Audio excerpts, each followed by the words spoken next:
said it was impossible, that no human could dive 30 meters on a single breath, that no child could see clearly underwater. And I'm telling you, he is quick, and he can hold his breath for a long ass time. That a tribe could sense a tsunami before the ocean even whispered. But deep in Southeast Asia, scientists stumbled across something that shattered every rule.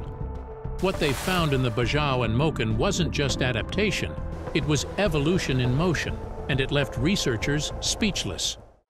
Number 11. The Bajau and Moken. They moved through water like they were born in it. No tanks, no high-tech fins, just lungs, wooden goggles, and generations of knowing the sea. These are the Bajau and the Moken, often called the sea nomads. But to call them that is just scratching the surface. They live afloat. Boats, stilt homes, coral coves. And what they do should be impossible. In 2018, researcher Melissa Ilardo published something wild in the journal Cell. Many Bajau have spleens about 50% larger than neighboring populations. Not just a coincidence. A gene signal near PDE10.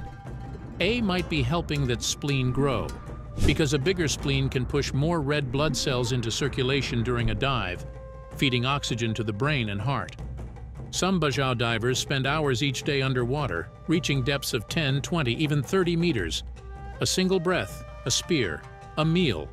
And while the world measures time in hours, they measure it in heartbeats slowed by the diving reflex, where blood abandons the limbs and heads for the core. The Moken add a different kind of impossibility. Studies led by Anna Gislin showed Moken children can see almost twice as clearly underwater as European kids. They pull their pupils smaller, nearly 1.9 millimeters, and stretch their eye lenses to the human limit. Diopters in the range of 15 or 16. It's not magic, it's learned, but only when learned early, diving daily in bright tropical shallows. And then there's the laboon. That's the Moken name for the wave that eats people. In 2004, when the ocean fell silent and pulled back, the Moken elders knew what it meant. They guided their people to high ground, long before the tsunami struck. Not one Moken life was lost that day. As the elders say, the ocean is our universe. And somewhere between gene, reflex, and myth, that universe still speaks through them. Number 10. The Maasai. They jump like gravity doesn't matter. They eat what would shock a nutritionist. They walk miles across thorny plains under an equatorial sun, and they've done it for centuries. But if you think the strength of the Maasai is all muscle and ritual, you're missing the deeper story. These East African pastoralists live along the Great Rift of Kenya and Tanzania, their lives centered on cattle, rain, and God, whom they call Enkai. And they believe that Enkai once gave them cattle by lowering a rope from heaven. Old Doinyo Lengai, the mountain of God, still stands as the sacred anchor between sky and land. Their rites look like legend.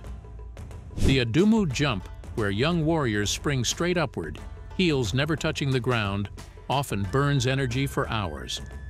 Studies show vertical leaps around 50 to 60 centimeters, driven not by training but daily movement, herding, and long journeys across savanna.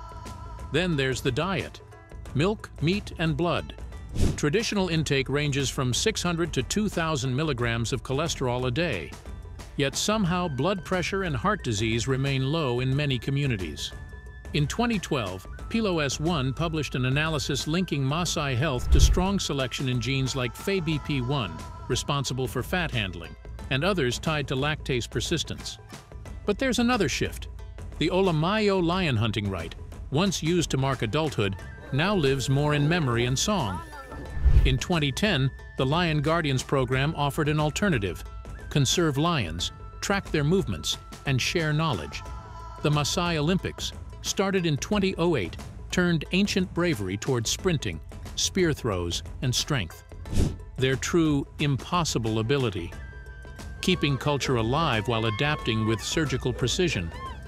Their strength is not just in the legs or the heart, but in the way they hold tradition in one hand and science in the other. Number 9. The Sentinelese. A man stands barefoot on a beach, a bow in his hand. A helicopter spins overhead, dropping food and aid after the 2004 tsunami. He draws, fires. A single arrow hisses into the air. That was his message. We are alive, leave us be. The Sentinelese live on a small forested island just under 60 square kilometers, ringed by reef, locked in time. They are the last untouched tribe on Earth. Since 1956, India has made it illegal to approach closer than 5 nautical miles. No visitors, no boats, no rescue. Because contact would kill them, not by violence, but by viruses their immune systems have never met. They hunt, they fish. They make boats shaped like canoes, but paddled with poles in the shallows. Nobody knows their language. No one's counted their numbers exactly. Estimates swing from a handful to over 100. But that's not the point. In 2018, a man named John Allen Chow broke the law and tried to contact them. He didn't survive the landing. India didn't recover his body. The rules exist for a reason. Myths of cannibalism swirl in whispers and headlines, but there's no proof. Scholars who've watched from afar describe burials, family structures, fire use. The Sentinelese bury their dead in huts, not pits. They grieve, they love. They are not savages. They are survivors. When the ocean pulled back in 2004, they moved to high ground. No one told them. They knew. Number 8. Korowai Heights. In the emerald jungles of Papua, high above the mosquito-thick swamps, houses rise from the treetops, 30, sometimes 40 meters off the ground. Rope ladders dangle. Notched logs serve as stairs. A floor of sago palm, a roof of thatch, and all of it tied tight with rattan. These are the rumah tinggi of the Korowai. People once said they built high to avoid floods or insects. But the Korowai themselves say different. We build from worry, they tell visiting anthropologists. Height is protection, from spirits, from enemies, from the things below. Their engineering is instinctive. Men climb trees barefoot, hauling ridge beams and cross braces with nothing but muscle memory. Whole families relocate within days. The structures are fast, functional, and fierce. Helicopter surveys between 1986 and 1990 mapped settlements across clan lands, estimating around 4,000 speakers of the Korowai language. Western contact came late. In March 1974, researchers Peter Van Arsdale and colleagues arrived on the Upper Island and River, documenting fire-making and travel routes. Government villages were later built, but many families remained mobile, returning seasonally to ancestral lands, especially during the sago harvest. Then came the cameras. Sensational documentaries claimed all Korowai lived in treetop homes or practiced ritual cannibalism. In 2018, the BBC admitted that a widely seen treehouse building scene was staged for television. As for cannibalism, some rare reports described executions of kakua, accused male witches. But scholars warn these were rare events, frozen into myth by outsiders eager for drama. Today, many Korowai live between two worlds: treehouses and schoolhouses, rituals and roads. Number 7. Tibetans and Sherpa. Above the clouds, where most people struggle to breathe, the Tibetans and the Sherpa move with ease. Not just walking, but farming, building, running, and guiding strangers across the world's harshest heights. At altitudes where the air holds only half the oxygen of sea level, they don't just survive, they thrive. In 2014, researchers published in Nature that Tibetans carry a unique version of a gene called EPAS1, inherited from an ancient group related to the Denisovans. This gene lets them keep low hemoglobin, so their blood stays thin, flows fast, and avoids clotting under pressure. The Sherpa take this biological edge to the extreme. Elite Sherpa climbers have shown a VO2 max around 66.7 milliliters per kilogram per minute at sea level. And when they ascend Everest, their muscles shift to burn energy more efficiently. Recent studies even suggest GCH1 helps regulate nitric oxide in their bloodstream, expanding vessels to deliver more oxygen without adding more blood. But this story isn't just genetic. It's cultural, pacing, route planning, ritual. When Kami Rita reached the summit of Mount Everest for the 31st time on May 27, 2025, he didn't boast. He said, "I climb for my family and for Nepal." Number 6. The Himba. In the sun-blasted deserts of Namibia and Angola, where water is scarce and shade is rarer, the Himba carry tradition in every color of their skin and hair. Red with purpose, red with protection. Each day, Himba women mix butterfat and red ochre, called otjis, and rub it into their skin. The result is striking. But science sees more than beauty. Hematite-rich ochre blocks ultraviolet rays, wards off insects, and reduces bacterial growth. Cosmetic science studies have even described it as a daily natural sunscreen, evolved without bottles or branding. People used to say Himba women never bathe. That's myth. The truth is smoke. With little water, women create a smoke bath from burning omumbiri resin and desert herbs. Wrapped in cloth, they let the warm smoke cleanse their bodies, rising like incense in the dawn. Vision myths came next. One popular show once claimed the Himba can't see blue. But researchers like Debbie Roberson found something different. The Himba simply group colors in ways that differ from European languages. Their eyes see fine. Their words just follow different paths. Pastoralists at heart, the Himba raise cattle in lands where few would dare to live. Milk, fermented or fresh, is a staple. Many related groups like the Herero have low lactase persistence, so fermentation helps them digest it safely. Number 5. The Sami. Across the frozen belt of northern Europe, through Norway, Sweden, Finland, and into Russia, the Sami people follow a rhythm older than nations. They follow reindeer, across tundra, through forest, between seasons. Where others see ice and isolation, the Sami see movement, memory, and song. Roughly 80,000 to 135,000 Sami live today in Sápmi, speaking 9 distinct Sami languages. In Norway alone, nearly 250,000 domestic reindeer graze each spring, most in Finnmark. They are not wild. They are guided, herded, watched by families who know the land like a map written in snow. Their joak, sometimes spelled yoic, is more than melody. It is how one sings a mountain, a person, a memory. Studies suggest yoic helps with stress and mental wellness, grounding identity in the voice. It is medicine passed through harmony. But history hasn't always been kind. In the 1600s, shamans called noaidi were hunted and their painted drums seized. One such drum taken in 1691 is still caught in repatriation debates. Yet the music survived, the herd survived, and the struggle continues. In modern courts and on icy roads, Sami leaders now defend ancestral land against development. Norway has publicly apologized for its past, but the fight for grazing rights remains very real. Number 4. The Brogpa. In Ladakh's narrow valleys, where altitude cuts the air and the Indus River slices the mountains, there lives a small, radiant community called the Brogpa, or, as they call themselves, the Minaro. Fewer than 4,000 people remain, mostly in Da, Hanu, Garkon, and Darchik villages. Their language, Brogskat, is endangered, an Indo-Aryan tongue with fewer than 500 active speakers. And their rituals glow like the flowers they wear. Women craft tepi headdresses from silver coins and fresh orange blossoms, montutho, said to protect against the evil eye. Their clothes and colors aren't decoration. They're defense. Their history stitched into petals. At harvest, they celebrate Bonona, a 5-day Thanksgiving of hymns, dance, and spirit-led prayer. Alaba, or spirit medium, fasts and chants, leading the village through rituals that rotate every few years. The last was recorded in 2016. Myths once claimed they were pure Aryans, descended from Alexander's army.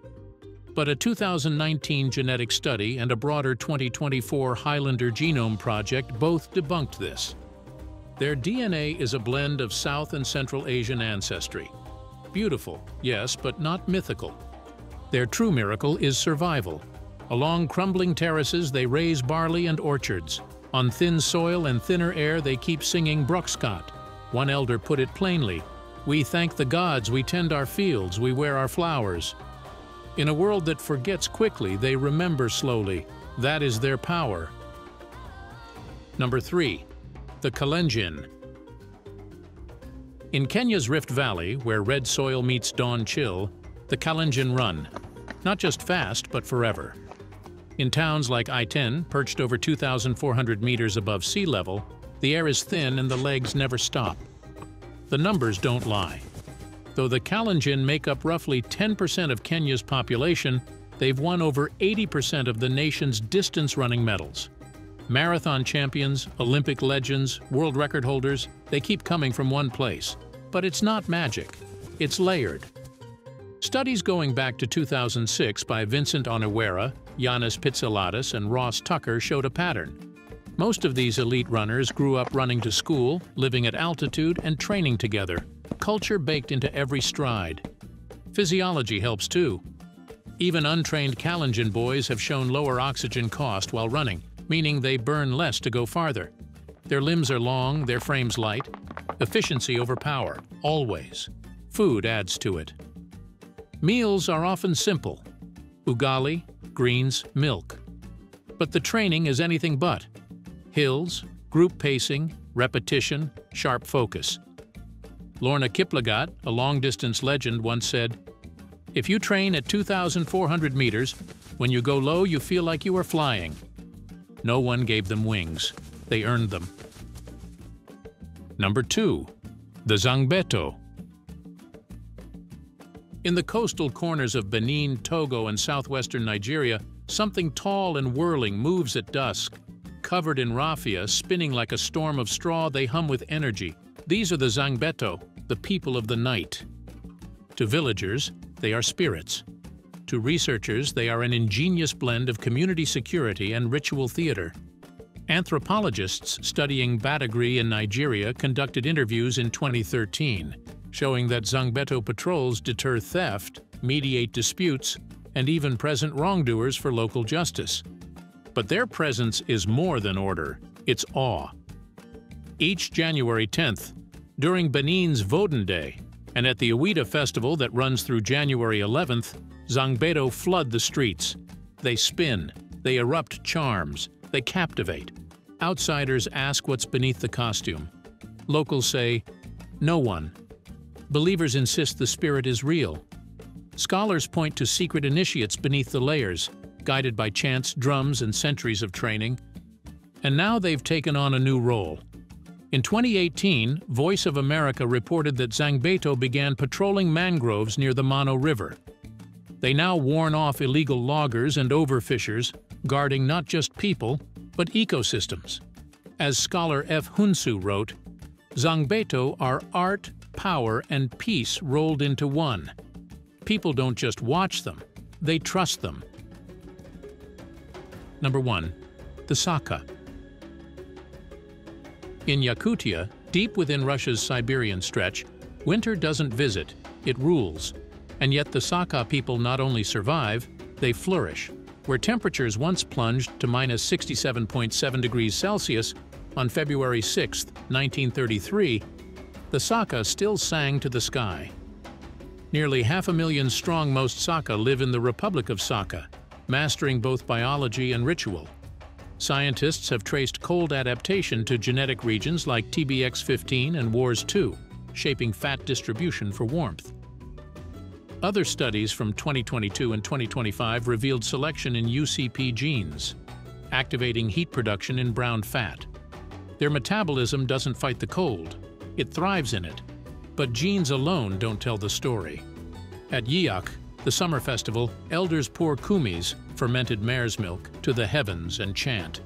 Their epic poems, the Olonko, declared a masterpiece by UNESCO in 2005, keep memory alive with myth and music. Even their animals are adapted. Yakutian horses dig through snow at minus 60, enduring swings of over 100 degrees through the year. Studies have cataloged their fatty acid profiles, their herd structures, even the way stallions lead groups of 15 mares across snowfields. People once said no one could live here, but the Sakha do. How do these tribes unlock abilities most think are impossible? Could science ever catch up to tradition? Or are we just beginning to understand? Subscribe for more, and drop your wildest theory in the comments below.